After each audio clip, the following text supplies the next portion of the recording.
Hello everyone, welcome to Studynetic. मैं हूं पूजा मेहता और यहां पर हम पढ़ रहे हैं क्लास 11 की अकाउंट्स। क्लास 11 के अकाउंट्स में आज हम पढ़ने वाले हैं अकाउंटिंग इक्वेशन। जैसा कि हम जानते हैं कि जब कोई ट्रांजैक्शन होता है तो हम उसे नोट डाउन करते हैं। उसे नोट डाउन करने का एक प्रॉपर तरीका होता है, लेकिन उसे सीखने से पहले हमें अकाउंटिंग इक्वेशन को समझ लेना ज़रूरी होता है, क्योंकि अकाउंटिंग इक्वेशन हमें समझाती है कि जो एसेट साइड है और जो लायबिलिटी साइड है हमेशा इक्वल होती है। बोलने में तो ये बहुत आसान लगता है कि इक्वल होती है, लेकिन कैसे? तो आज अकाउंटिंग इक्वेशन में हम इसे समझेंगे। तो स्टार्ट करते हैं, लेकिन उससे पहले आप सभी बच्चों से रिक्वेस्ट है, मेरे चैनल को सब्सक्राइब ज़रूर कीजिएगा। वीडियोस अच्छे लगते हैं तो अपने फ्रेंड्स के साथ भी शेयर कीजिएगा। यदि कोई डाउट होता है तो मुझसे कमेंट बॉक्स में पूछ सकते हैं। तो यहाँ पर देखिए, मैंने मीनिंग ऑफ अकाउंटिंग इक्वेशन लिखा हुआ है। मीनिंग ऑफ अकाउंटिंग इक्वेशन क्या बोलती है? It is a based on dual aspect concept of accounting. Dual aspect concept क्या होता है? हमने अपने अकाउंटिंग प्रिंसिपल में पढ़ा कि हर ट्रांजैक्शन के दो एस्पेक्ट होते हैं, वो चाहे कुछ भी हो। जैसे मैंने कोई सामान खरीदा तो मेरे पास सामान आया, लेकिन मेरे पास से पैसे भी तो चले गए ना। तो दो इफेक्ट हुए, मेरे पास सामान आया और मेरे पास से पैसे गए। तो हर ट्रांजैक्शन के दो इफेक्ट होते हैं। ड्यूअल एस्पेक्ट कॉन्सेप्ट ये हमें बताता है। नेक्स्ट है, ये क्या है? ये दो एस्पेक्ट क्या कहलाते हैं? Debit and credit. जो पाता है, जिसके पास सामान आता है, वो डेबिट होता है, और जो देता है वो क्रेडिट होता है। पाने वाले को क्या बोलते हैं? डेबिट, और गिवर को क्या बोलते हैं? क्रेडिट। ठीक है। अब जो होता है डेबिट और क्रेडिट, हमेशा डेबिट का और क्रेडिट का इक्वल अमाउंट होता है। जैसे एसेट्स और लायबिलिटी इक्वल होती हैं, वैसे डेबिट एंड क्रेडिट का इक्वल अमाउंट होता है। इसलिए जो अकाउंटिंग इक्वेशन है उसके बेसिस पर हम जब बैलेंस शीट तैयार करते हैं, तो जो हमारी बैलेंस शीट होती है, जितनी हमारी एसेट साइड होती है और जितनी हमारी लायबिलिटी साइड होती है, फाइनेंशियल स्टेटमेंट में, किसी भी बिजनेस में सबसे आखिरी में फाइनेंशियल स्टेटमेंट तैयार किया जाता है, तो वहाँ पर सबसे आखिरी में बैलेंस शीट तैयार की जाती है। बैलेंस शीट में एक साइड सारी एसेट्स को लिखते हैं हम और एक साइड सारी लायबिलिटीज़ को लिखते हैं, और उनका बैलेंस हमेशा इक्वल आता है। तो वो कैसे आता है? वो इस अकाउंटिंग इक्वेशन के थ्रू ही आता है। तो बस यही बताया गया है इसमें कि बैलेंस शीट हमेशा इक्वल आती है अकाउंटिंग इक्वेशन के थ्रू। तो ये सिंपल सी अकाउंटिंग इक्वेशन की डेफिनेशन हो गई। नीचे क्या लिखा हुआ है? यहाँ पर कुछ फॉर्मूले लगते हैं। ठीक है, मैथ्स वाले इतने सारे फॉर्मूले नहीं लगते हैं, छोटे छोटे से कुछ फॉर्मूला होते हैं। क्या फॉर्मूला लिखा है? सिर्फ एक है, बाकी में और लगा है। जितनी भी लायबिलिटी हैं उसमें से एसेट्स माइनस कैपिटल करनी होती है। हमें जो पैसा देना है उसके इक्वल किसको करना है? एसेट्स माइनस लायबिलिटी को करना है।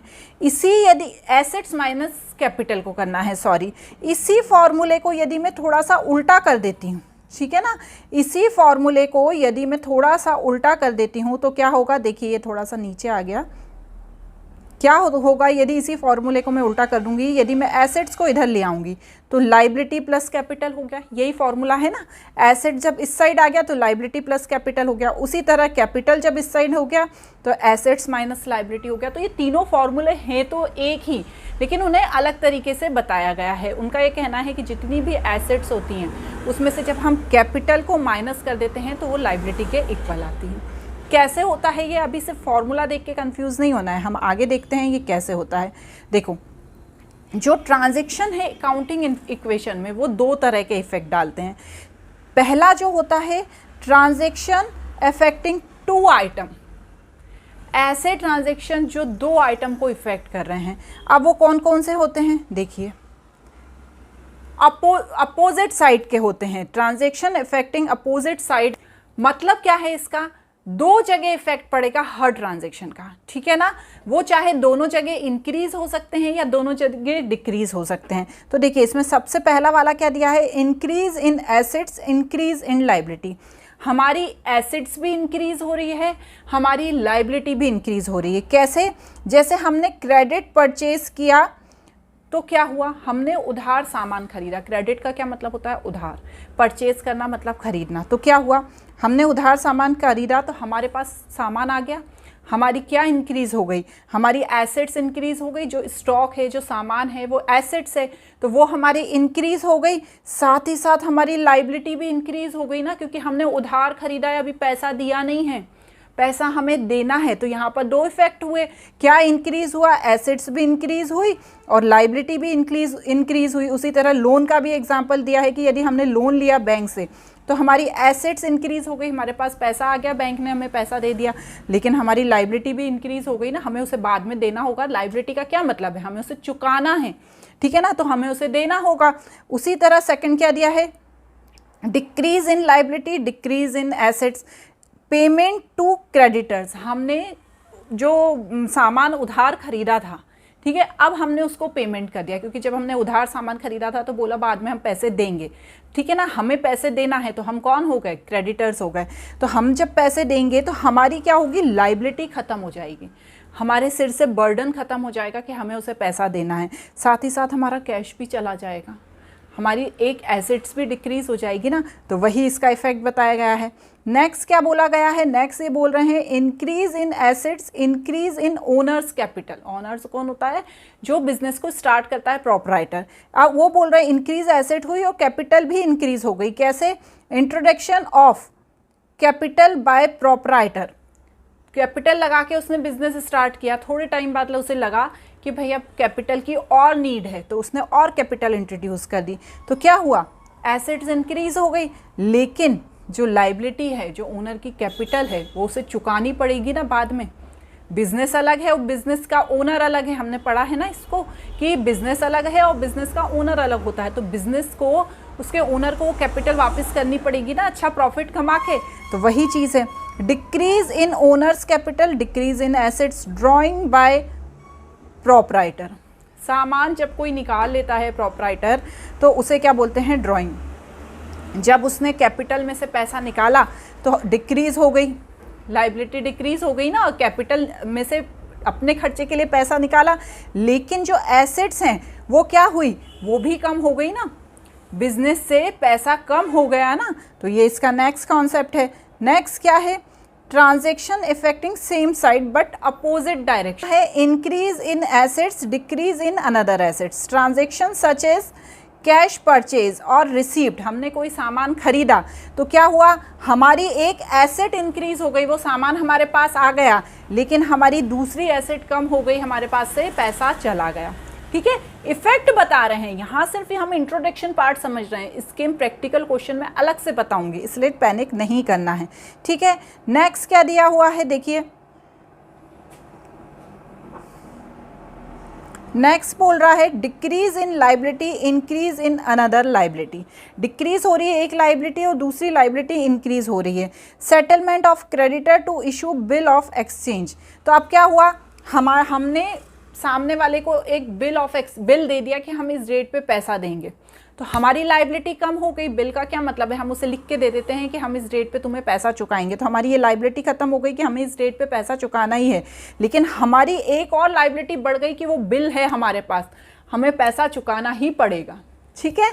अब नेक्स्ट क्या है ना, जब ट्रांजैक्शन दो से ज़्यादा चीज़ों को इफेक्ट करते हैं, अभी तक तो सिर्फ दो चीज़ों को इफेक्ट कर रहे थे, अब लेकिन जब दो से ज़्यादा चीज़ों को इफेक्ट करते हैं तो ऐसी स्थिति में क्या होता है, जैसे हम यहाँ पर एक एग्जांपल लेते हैं कि when a sale is made in cash 30,000, हमने कुछ सामान बेचा 30,000 का और उसकी कॉस्ट थी 25,000, प्रॉफिट था 5,000, ठीक है, हमने बनाने में 25,000 लगाया और 5,000 का प्रॉफिट कमाया।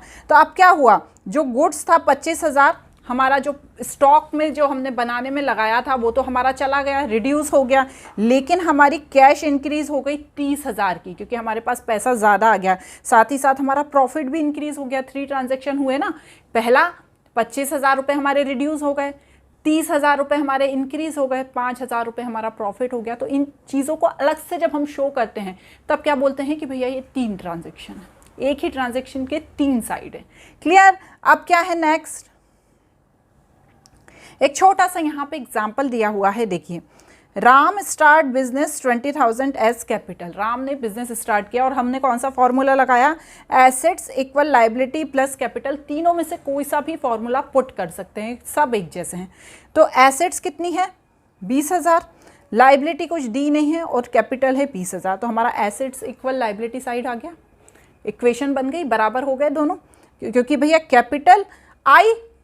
कैपिटल आई बिजनेस में, तो बिजनेस की एसेट्स इंक्रीज हो गई, तो कैपिटल के 20,000 लिख दिए और एसेट्स के 20,000 लिख दिए। Clear.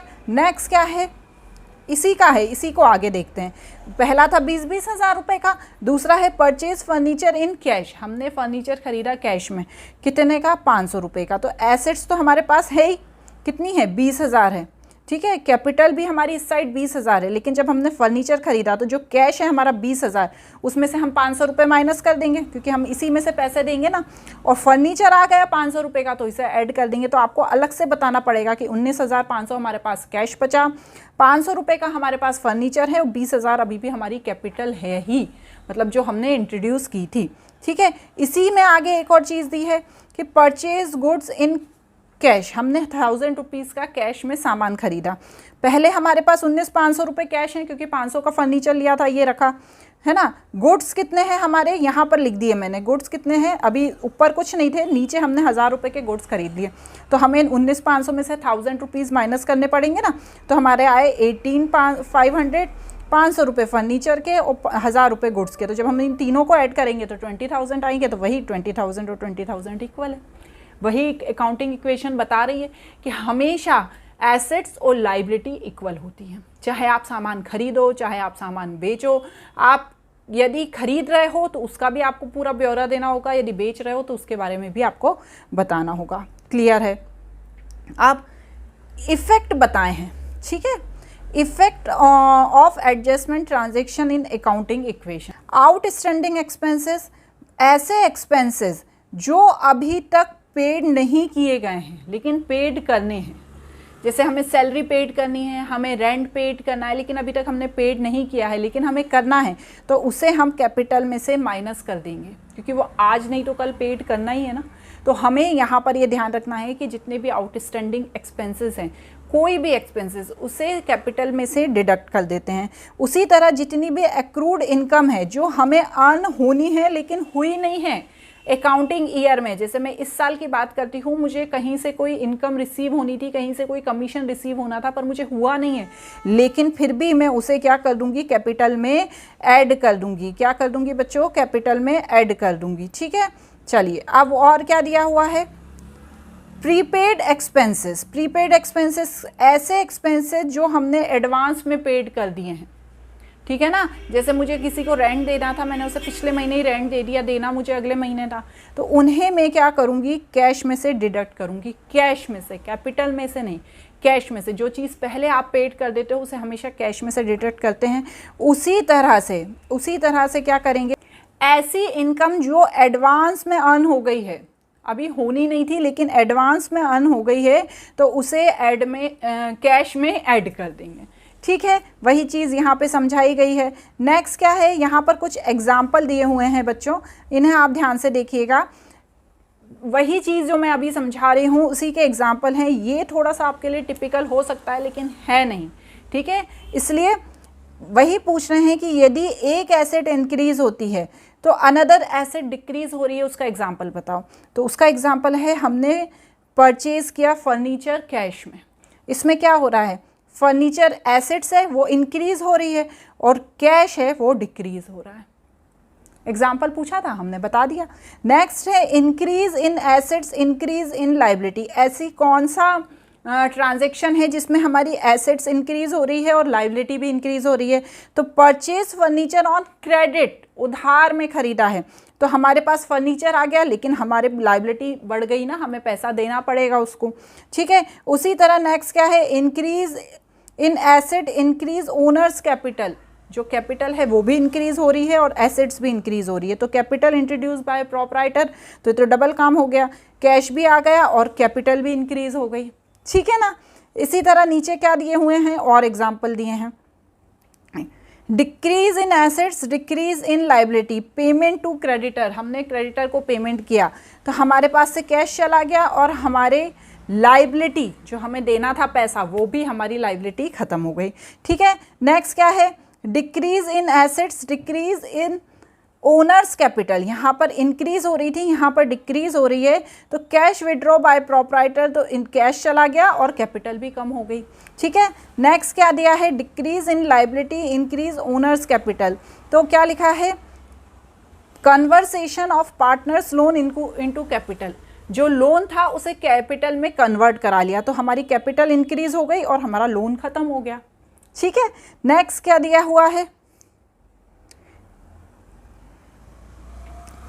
Increase one liability decrease another liability, bill payable receipt. ठीक है, हमें बिल पेबल रिसीप्ट हुआ, मतलब हमें कोई पैसा देगा बाद में। ठीक है, तो इंक्रीज बिल पेबल और डिक्रीज क्रेडिटर। ठीक है ना, नेक्स्ट क्या दिया हुआ है, इंक्रीज इन लाइबिलिटी डिक्रीज ओनर्स कैपिटल, तो वही चीज़ इसमें दी है, outstanding expenses provided, creditor increase हो गए और आउटस्टैंडिंग एक्सपेंसेस थे जो थे ना क्रेडिटर जिन्हें हमने पहले चुकाना था, वो क्या हुए, इंक्रीज हो गए और हमारी कैपिटल क्या हो गई, डिक्रीज हो गई। तो अकाउंटिंग इक्वेशन यही समझाती है कि हमेशा एक ट्रांजैक्शन के दो इफेक्ट होते हैं, जिसमें एक की वैल्यू जो होती है वो या तो कम होती है या दूसरे की वैल्यू कम हो जाती है, तो मतलब रहता हमेशा दोनों बराबर ही है। तो यहाँ पर हमने अकाउंटिंग इक्वेशन का इंट्रोडक्शन पार्ट समझा। इसके पिछले साल जो अकाउंटिंग इक्वेशन से जो हमारे लास्ट ईयर क्वेश्चंस आए थे, उन क्वेश्चंस को मैं अपने नेक्स्ट वीडियो में बताऊंगी, क्योंकि यहाँ पर सिर्फ मैंने इंट्रोडक्शन पार्ट बताया था। इसे यदि आपको अच्छे से समझना है, इसके एग्जाम्पल्स को समझना है, पिछले साल के क्वेश्चंस के अनुसार समझना है, तो मेरे अगले वीडियो को ज़रूर देखिएगा। Thank you.